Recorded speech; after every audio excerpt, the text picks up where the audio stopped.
নমস্কার বন্ধুরা, welcome back to my channel. আজ আমি আপনাদের সাথে শেয়ার করব সহজ পদ্ধতিতে বুট ভুনা রান্নার রেসিপি। আশা করছি আজকের এই রেসিপিটি আপনাদের অনেক ভালো লাগবে। ভিডিওটি ভালো লাগলে লাইক, কমেন্ট এবং শেয়ার করতে ভুলবেন না। আর আমার এই চ্যানেলে নতুন হয়ে থাকলে চ্যানেলটি সাবস্ক্রাইব করে পাশে থাকা বেল আইকনটি বাজিয়ে দিন, যাতে পরবর্তী ভিডিওর নোটিফিকেশান সবার আগে আপনার কাছে যায়। তাহলে চলুন বন্ধুরা, ভিডিওটি শুরু করা যাক। আমি এখানে কিছু বুট ভিজিয়ে রেখেছিলাম 4 ঘন্টা আগে। বুট ভুনা করতে হলে অবশ্যই কিন্তু বুটটি আগে থেকে ভিজিয়ে রাখতে হবে। যত ভালোভাবে ভিজবে বুট রান্না ততই বেশি ভালোভাবে হবে। আমার বুটগুলো ভালোভাবে ভিজানো হয়ে গিয়েছে। আমি এখন বুটগুলো সিদ্ধ দিয়ে দেব।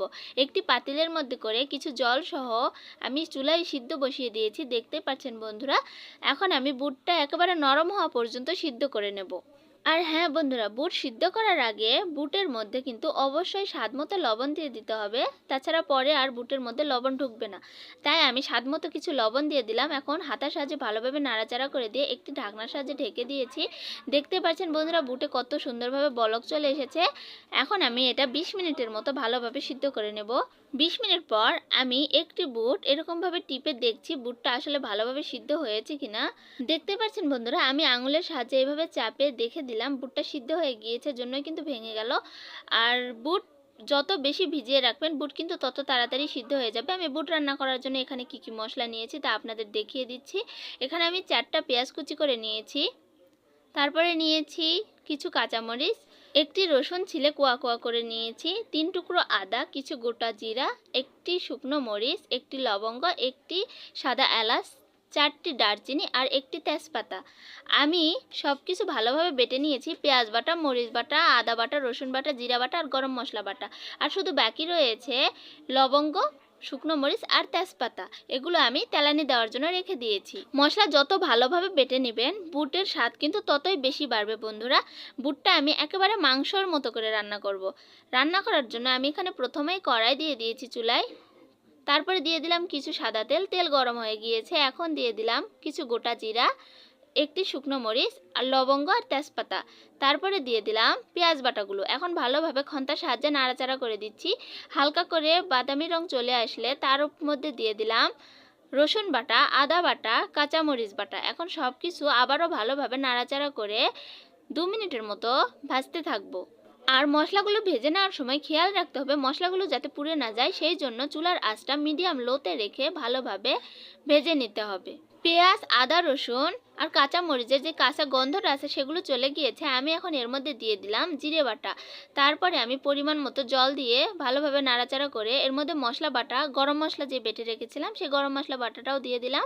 এখন ভালোভাবে বলক চলে আসার পর আমি এর মধ্যে দিয়ে দিলাম স্বাদমতো লবণ, পরিমাণ মতো হলুদ আর 1 চামচ মরিচের গুঁড়া। এখন ভালোভাবে আমি মশলাটা কষিয়ে নেব যাতে তেল ছেড়ে আসে। তেল ছেড়ে আসা পর্যন্ত আমি ভালোভাবে কষাতে থাকবো আর এভাবে নাড়াচাড়া করে দিতে থাকবো যাতে সাইডে লেগে না যায়। দেখতে পাচ্ছেন বন্ধুরা, কালার কিন্তু মশলার চেঞ্জ হয়ে আসছে আর সাইড দিয়ে অল্প অল্প করে তেল ছেড়ে আসছে। মশলাটা ভালোভাবে না কষিয়ে নিলে এর কাঁচা গন্ধটা থেকে যাবে, তখন আর বুট খেতে ভালো লাগবে না।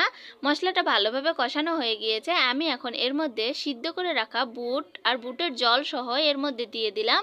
এখন ভালোভাবে নাড়াচাড়া করে দিব। এখন আমি বুটের মধ্যে আরও কিছুটা জল দিয়ে দিব যাতে বুটটা আরও একটু বেশি নরম হয়ে যায়। আমি তো বুট সিদ্ধ করেই নিয়েছি বন্ধুরা, কিন্তু আর একটু বেশি নরম হলে এটা খাইতে আরও বেশি ভালো লাগবে, তাই আমি একটু জল বেশি দিয়ে দিলাম। এখন বলক ওঠা পর্যন্ত অপেক্ষা করব। দেখতে পাচ্ছেন বন্ধুরা, বলক চলে এসেছে। আমি এখন একটি ঢাকনাতে ঢেকে দিলাম 5 মিনিটের জন্য। ঠিক 5 মিনিট পর আমি ঢাকনাটি সরিয়ে নিলাম। এখন ভালোভাবে নাড়াচাড়া করে দেব। যেহেতু সিদ্ধ করা বুট তাই আমি আর ঢাকনাতে ঢেকে দিচ্ছি না। এখন শুধু নাড়াচাড়া করে ভালোভাবে কষিয়ে নিলেই রেডি আমাদের সহজ পদ্ধতিতে বুট ভুনা রেসিপি। দেখুন বন্ধুরা, দেখতেই পাচ্ছেন বুট কিন্তু হয়ে গিয়েছে। আমি এখন নামিয়ে নেব। এই বুট কিন্তু সবভাবে খাইতে খুব ভালো লাগে। ভাত দিয়ে খাইতে ভালো লাগে, মুড়ি দিয়ে, রুটি দিয়ে এবং খালি মুখে। অনেকেই অনেক রকমভাবে পছন্দ করে, তবে এটা মুড়ি দিয়ে খাইতেই বেশি মজা। দেখতেই পাচ্ছেন বন্ধুরা কত সুন্দর লাগছে দেখতে আর কত লোভনীয় হয়েছে রেসিপিটা। ভিডিওটি যদি আপনাদের ভালো লেগে থাকে তাহলে অবশ্যই একটি লাইক, একটি কমেন্ট আর একটি শেয়ার করতে ভুলবেন না। আর আমার এই চ্যানেলটি সাবস্ক্রাইব করে আমার এই ছোট্ট চ্যানেলটির পাশেই থাকার অনুরোধ রইল। তো বন্ধুরা, দেখা হচ্ছে পরবর্তী ভিডিওতে এরকমই কোনো নিত্য নতুন ভিডিও নিয়ে। ততক্ষণ পর্যন্ত ভালো থাকুন, সুস্থ থাকুন। টাটা বন্ধুরা।